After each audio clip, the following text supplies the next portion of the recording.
Abramos a palavra do Senhor, meus irmãos, continuando na carta de Paulo aos Efésios, capítulo de número 6. Efésios, capítulo de número 6, faremos a leitura a partir do verso de número 5. Daqui 2 domingos encerraremos a exposição na carta de Paulo aos Efésios. Temos hoje, dia 24 e dia 31. Efésios capítulo 6, versos 5 a 9. Ouçamos com fé a palavra de Deus.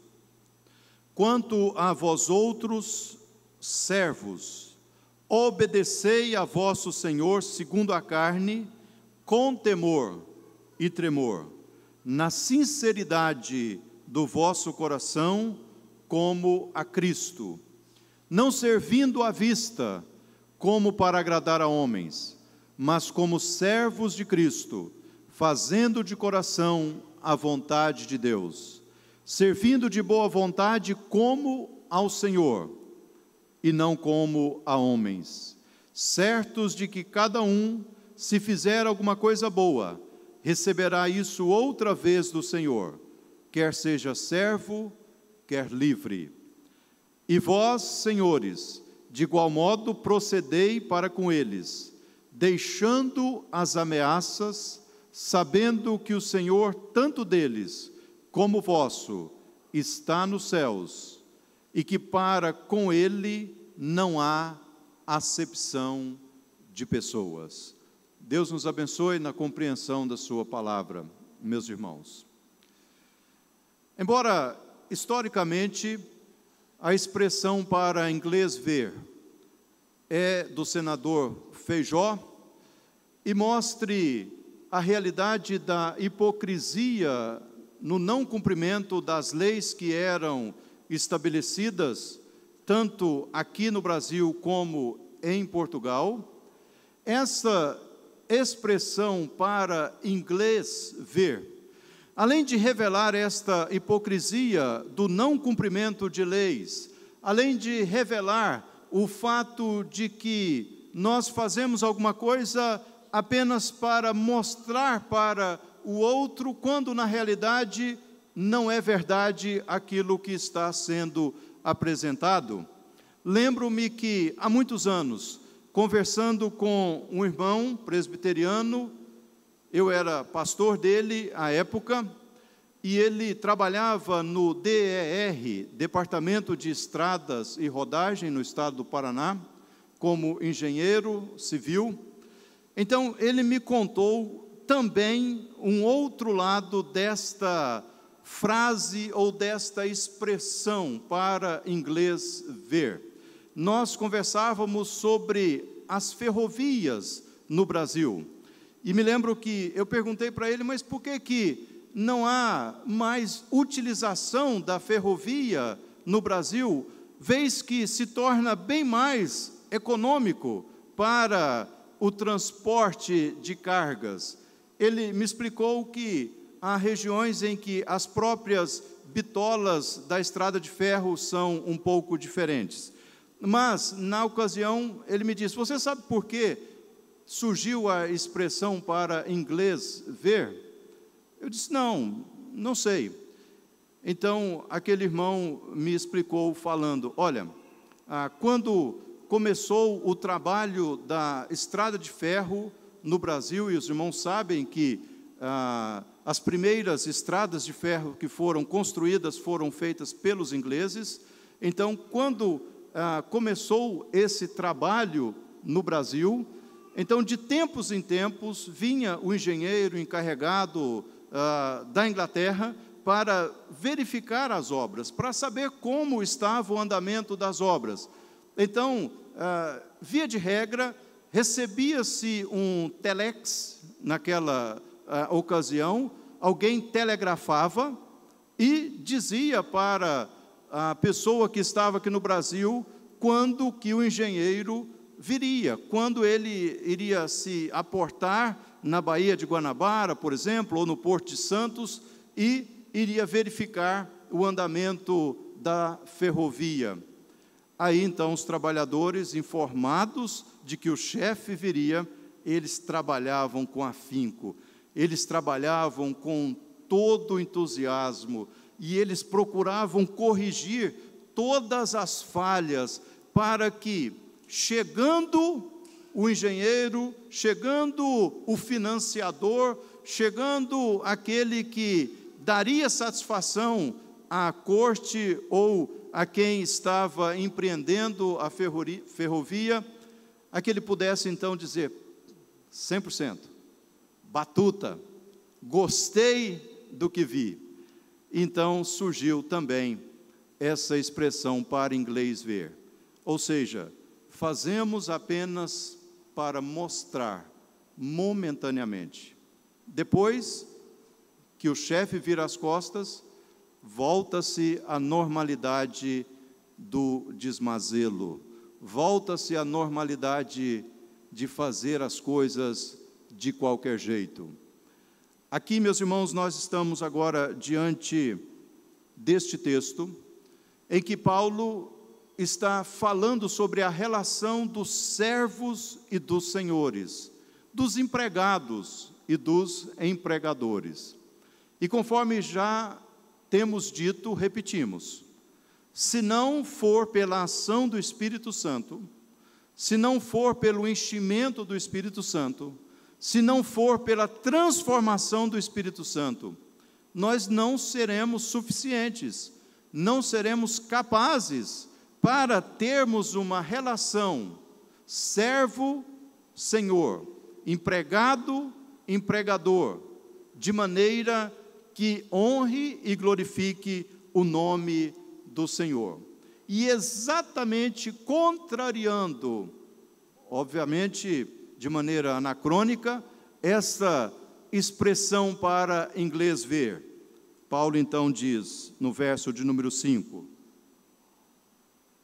quanto a vós outros, servos, obedecei a vosso Senhor segundo a carne, com temor e tremor, na sinceridade do vosso coração, como a Cristo, não de maneira hipócrita, não de maneira falsa. É interessante a gente pensar nesta expressão, nesse verbo que é usado pelo apóstolo Paulo relativamente ao empregado e o seu empregador. Obedecei. Obedecei. Quanto a vós outros servos, obedecei. E essa obediência, diz a Escritura, deve ser com temor e tremor. Temor porque toda autoridade é constituída por Deus. E tremor porque a gente precisa do empregador.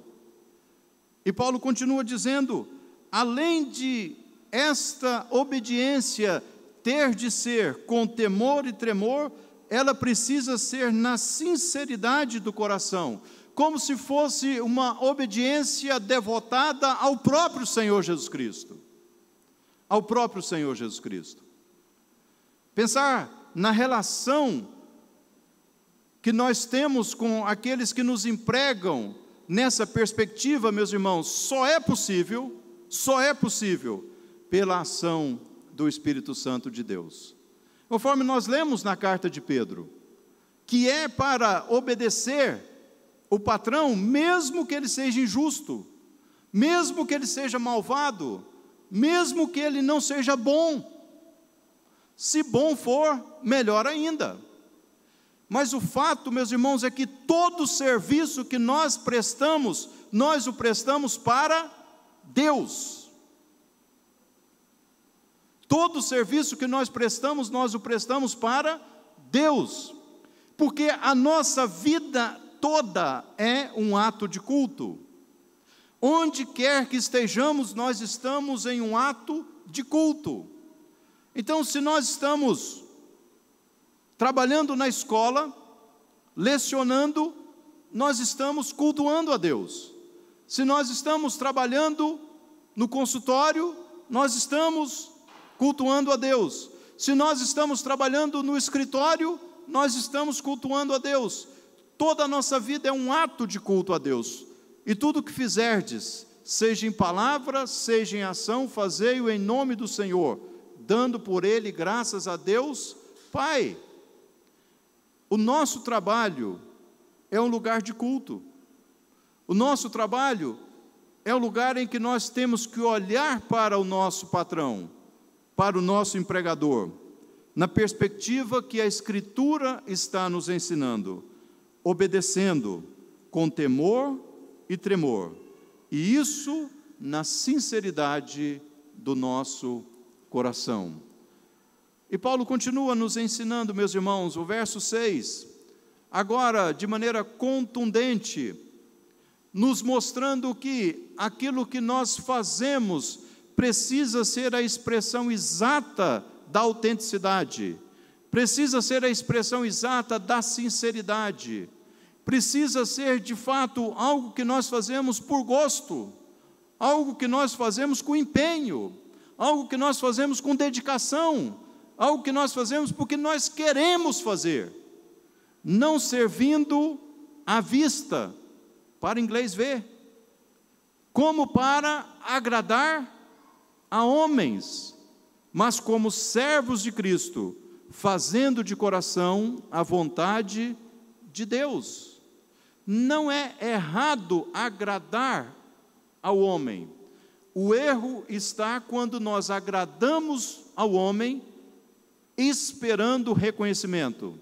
E quando nós não temos o reconhecimento, ficamos frustrados e nos decepcionamos profundamente.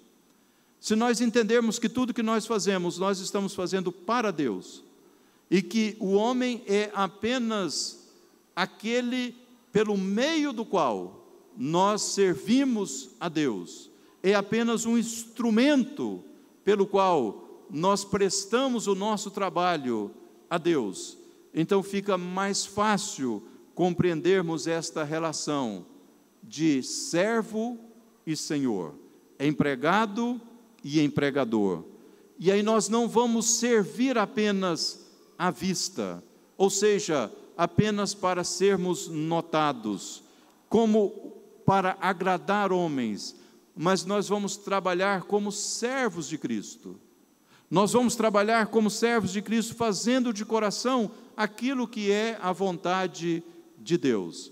E aqui aqueles irmãos que são mais apaixonados pela literatura e pela leitura da história da Reforma Protestante do século XVI, certamente já se depararam com aquela história contada nos livros, em que um sapateiro se apresentou para Martinho Lutero e disse para ele: olha, Martinho Lutero, eu compreendi o Evangelho, eu compreendi a graça de Deus, eu compreendi o amor de Deus, eu reconheço que sou pecador, eu reconheço que preciso do perdão de Deus, e eu quero andar com o Senhor, eu quero ter uma nova vida em Cristo. E agora o que eu faço?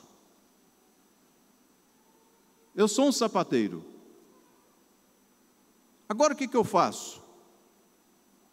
Depois da minha conversão. O que eu faço depois de ter compreendido o Evangelho? A resposta de Lutero para aquele sapateiro foi: faça um excelente sapato e venda pelo preço justo. Faça um excelente sapato e venda pelo preço justo. É assim, meus irmãos, que nós não servimos à vista. É assim que nós não servimos para agradar a homens. É assim que nós fazemos de coração a vontade de Deus. Porque a nossa vida é um culto a Deus. E Paulo continua, meus irmãos, nos instruindo a respeito desta relação de empregado e empregador, a respeito desta relação entre servo e senhor, servindo de boa vontade como ao Senhor e não como a homens, servindo de boa vontade. Aquilo que nós fazemos não pode ser gemendo, meus irmãos, não pode ser gemendo. Aquilo que nós fazemos precisa ser feito de boa vontade. É certo que, como pecadores que somos, em alguns momentos nós fazemos algumas coisas do nosso ofício gemendo. Nós, pastores, às vezes fazemos gemendo. Os irmãos, nos seus ofícios, às vezes fazem gemendo. Conforme diz Hebreus. Mas não é para ser assim constantemente. Constantemente é para que façamos com boa vontade aquilo que nós fazemos. Que dia é amanhã? Pois é. Todos nós nos deparamos praticamente quase toda semana, aqueles que têm rede social, com algum tipo de piadinha a respeito da segunda-feira. Ao mesmo tempo em que nos deparamos com algum tipo de piadinha a respeito da sexta-feira. Porque o homem vive para agradar o homem. O homem vive para servir à vista. O homem vive para fazer o que faz por mera obrigação. Então, para muitos, de fato, é um suplício ter que levantar 6 horas da manhã, ou antes disso, na segunda-feira, e pensar, puxa vida, até chegar a sexta-feira às 18 horas, vai ser punk, vai ser complicado. Ou até chegar sábado, às 12 ou às 14 horas, na melhor das hipóteses, porque alguns trabalham de domingo a domingo, com uma folga semanal e com uma folga mensal do dia do Senhor. Mas não deve ser assim. Nós precisamos olhar para a segunda-feira e agradecer porque nós temos trabalho. Porque nós podemos ir ao nosso trabalho e podemos realizar o nosso trabalho. Sim, nós podemos esperar pela sexta-feira, podemos esperar pelo sábado. Mas sabe de uma coisa, meus irmãos? A ênfase que Calvino dá é 6 dias trabalharás, enquanto que a ênfase que o preguiçoso dá é ao 7º descansarás. Há muita gente que gosta do descanso, mas gosta muito pouco do trabalho. O texto está dizendo que nós precisamos fazer aquilo que Deus tem nos dado a oportunidade de fazer, com boa vontade. Com boa vontade. Eu não sei vocês, mas eu me irrito logo quando chego, especialmente numa repartição pública, e sou mal atendido. Tendo aquela convicção de que a pessoa está me atendendo mal porque ela está com muita raiva de estar ali. Provavelmente porque o seu salário não seja satisfatório. Ou talvez porque o seu chefe não seja um dos melhores. Ou às vezes porque ela é preguiçosa mesmo e não gosta de trabalhar. Eu não sei vocês, mas eu me irrito profundamente quando me deparo com essa situação. E infelizmente, para meu fracasso, às vezes eu reajo de maneira negativa. Nem sempre eu tenho uma reação positiva. Nós precisamos, meus irmãos, fazer aquilo que Deus tem nos dado para fazer de boa vontade. Servindo de boa vontade como ao Senhor e não como a homens. E o verso seguinte, assim nos instrui: certos de que cada um, se fizer alguma coisa boa, receberá isso outra vez do Senhor, quer seja servo, quer seja livre. O que Paulo está nos ensinando e nos instruindo com este versículo, meus irmãos? Que no Senhor o nosso trabalho não é vão, que é o Senhor quem vai nos recompensar, é o Senhor quem vai nos honrar, é o Senhor quem vai nos abençoar, é o Senhor que, quando nós fazemos aquilo que é bom, vai nos recompensar. Obviamente que a bondade, como sendo um atributo comunicável de Deus, está presente no coração dos homens. E aqui vale uma instrução e uma orientação. Quando nós falamos sobre atributos comunicáveis de Deus, ou atributos incomunicáveis de Deus, nós precisamos compreender que os atributos incomunicáveis de Deus são aqueles atributos que pertencem somente a Deus, e Ele não transfere para o ser humano, como, por exemplo, a sua onisciência, a sua onipresença, a sua onipotência. Somente Deus sabe todas as coisas, somente Deus está presente em todos os lugares ao mesmo tempo, e somente Deus tem todo o poder. Assim como a infinitude de Deus, a eternidade de Deus. Mas os atributos comunicáveis de Deus são aqueles que Ele transfere para o homem, e nesse sentido é para todo homem, para o ser criado. Não depende da redenção, é para o ser criado, para o homem criado à imagem e semelhança de Deus. Por isso que há pessoas que ainda não foram redimidas e conseguem ser bondosas. Pessoas que ainda não foram redimidas e conseguem ser sábias. Pessoas que ainda não foram redimidas e que amam. Quando são redimidas, isso melhora, potencializa. Mas os atributos comunicáveis de Deus, eles são para o ser humano, feito à sua imagem e semelhança. Por isso que temos patrões que não conhecem o Evangelho, mas que são bons, que são justos, que são honestos. Por isso que há casais que estão casados há 50, 60, 70, 80 anos, mas ainda não foram redimidos, porque o casamento tem base à criação, embora ele reflita a redenção. E aí, nesse sentido, meus irmãos, nós entendemos. Às vezes, o nosso patrão, o nosso chefe, pode até reconhecer, pode até nos recompensar, mas mais importante que o reconhecimento humano é o reconhecimento do Senhor.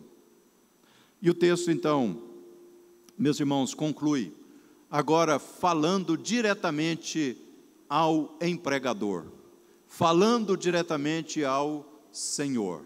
Até aqui Paulo está falando da relação que tem o empregado com o patrão, do servo com o Senhor. Mas agora ele vai falar para aqueles que são patrões, para aqueles que são senhores. E ele diz: e vós, senhores, de igual modo, procedei para com eles. Porque tudo aquilo que o empregado faz, Paulo está dizendo que o patrão também deve fazer. Deve tratar com dignidade, deve tratar com honestidade, deve tratar com sinceridade. E ele está assim nos orientando, deixando as ameaças, sabendo que o Senhor, tanto deles como vosso, está nos céus, e para com Ele não há acepção de pessoas. esta palavrinha, meus irmãos, é uma palavrinha muito forte. E ela resume toda a relação do empregador com o empregado, deixando as ameaças. Não tem situação pior para quem é empregado do que ser ameaçado. Imagina você sendo ameaçado toda semana. Ora, você chegando no seu trabalho toda segunda-feira pensando, essa vai ser a última semana. E aí você começa a fazer uma dedução lógica. Bom, fulano foi mandado embora tal dia. Ixi, perto desse dia é perigo. Perto desse dia é que o patrão costuma mandar embora. E vive numa situação de constante temor, numa situação de constante aflição. Paulo está dizendo que aqueles que têm empregados não devem ameaçá-los. Não devem ameaçá-los, porque aqueles que são empregados, eles têm Senhor, eles têm Deus, eles têm quem olha por eles. E Deus não faz acepção de pessoas nesse sentido, porque aqui nós estamos tratando de uma relação social, apenas uma relação social. Mas a dignidade está sobre todos de igual forma. Empregados e empregadores têm a mesma dignidade. Aqui é uma relação social. É uma relação em que alguém manda e o outro obedece. Mas neste processo de mando e de obediência tem que haver honestidade, sinceridade, tem que haver consideração e não pode haver ameaça. Não pode haver ameaça. Meus irmãos, algumas situações que eu gostaria de trazer, sobretudo para aqueles que são mais jovens e também para as nossas queridas e amadas irmãs. Você que é mais jovem, que está estudando e que vai entrar numa relação de empregado-empregador, pense nas seguintes situações. O mundo está dizendo para todos nós, todos os dias, que nós somos livres, que nós não podemos ser discriminados, que não pode haver preconceito, que as pessoas têm igual direito em todo lugar. Sim, mas é preciso entendermos, meus irmãos, que na relação trabalhista existem convenções. Primeiro, se você pretende passar num concurso público, seja municipal, estadual ou federal, para qualquer tipo de secretaria, autarquia, repartição, não se iluda. Não se iluda com aquela falácia que o que importa é que as pessoas compreendam o que você fala, então você não precisa falar bem, você não precisa falar corretamente.